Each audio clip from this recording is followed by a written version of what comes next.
नमस्कार। Cinema hall में आपका स्वागत है। आज इमरजेंसी का रिव्यू। इमरजेंसी कंगना रनौत की फिल्म है।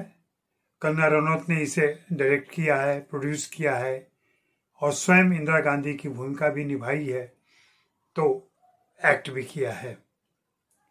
यह फिल्म मुख्य रूप से कोमी कपूर और जयंत वसंत सिन्हा की किताब पर आधारित है। इमरजेंसी और प्रियदर्शनी उनकी किताबें हैं। फिल्म की स्क्रिप्ट रितेश शाह ने लिखी है, संवाद भी उनके हैं और अतिरिक्त संवाद के लिए भी एक प्रतिभा को जोड़ा गया है। मैं इस फिल्म के लिए कंगना रनौत को बधाई दूंगा। दरअसल कंगना रनौत जब से भाजपा में गई है और उसकी सांसद बन गई है और उनकी यह फिल्म बन रही थी, तो यह आशंका मन में थी, संशय था कि हो सकता है कि इंदिरा गांधी की नेगेटिव छवि को लेकर के और सिर्फ इमरजेंसी पर फोकस करते हुए कुछ तथ्यों और कुछ कल्पना से इसको चित्रित किया जाए और एक खल चरित्र के तौर पे, भारतीय राजनीति के खल चरित्र के तौर पे इंदिरा गांधी को पेश किया जाए। ऐसा कुछ इस फिल्म में नहीं होता है।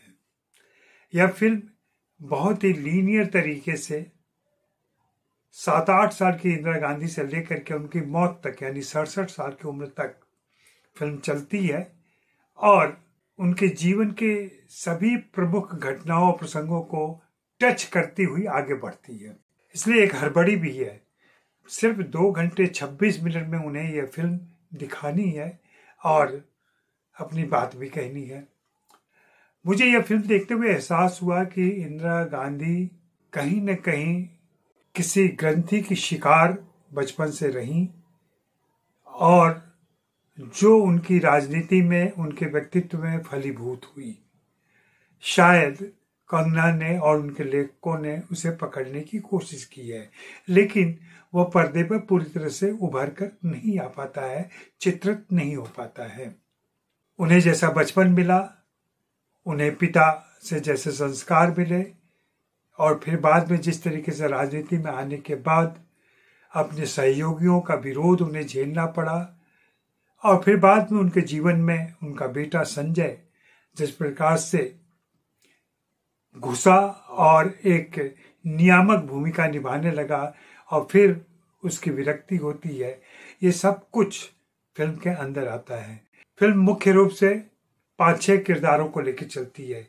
एक तो इंदिरा गांधी हैं, दूसरे संजय गांधी हैं, फिर छोटे प्रसंग में फिरोज गांधी हैं और जवाहरलाल नेहरू हैं।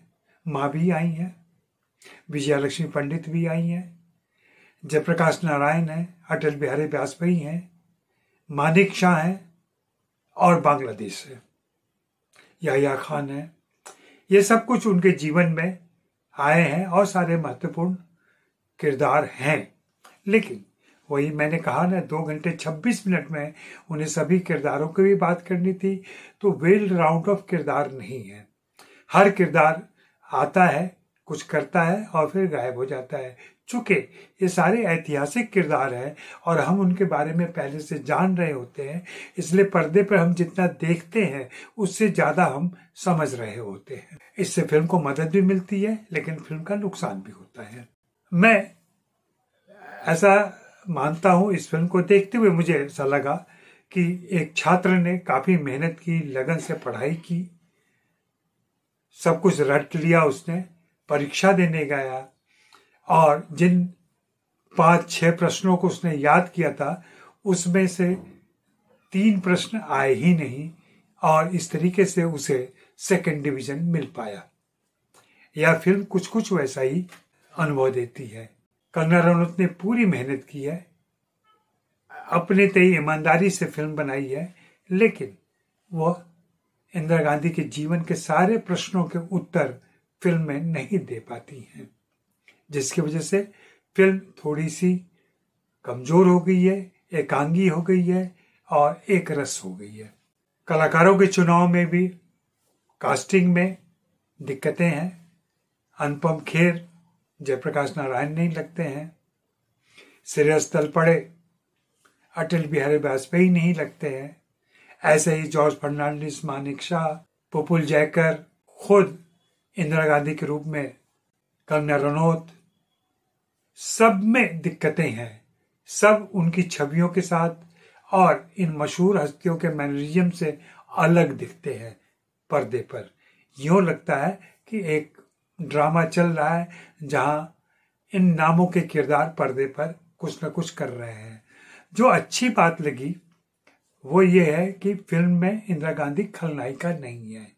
इमरजेंसी एक गलती है उनकी, एक भूल है उनकी, उसका जिक्र है इस फिल्म में, लेकिन वह फिल्म के सिर्फ एक छोटे हिस्से के तौर पे आता है।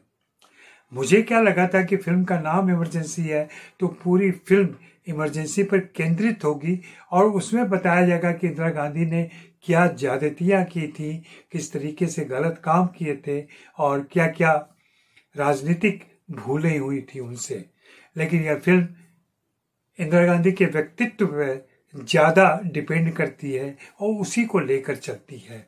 इंदिरा गांधी एक साहसी, जटिल और दबंग महिला रही हैं, राजनेता रही हैं, लेकिन वह व्यक्तित्व उनका पर्दे पर उभर कर नहीं आ पाया है। शायद कंगना रनौत से कहीं चूक हुई है। और हाँ, मुझे लगता है कि अगर इस फिल्म के निर्देशन की जिम्मेदारी वह किसी और को देती, किसी काबिल निर्देशक को देती, तो शायद यह फिल्म और अच्छी बन पाती।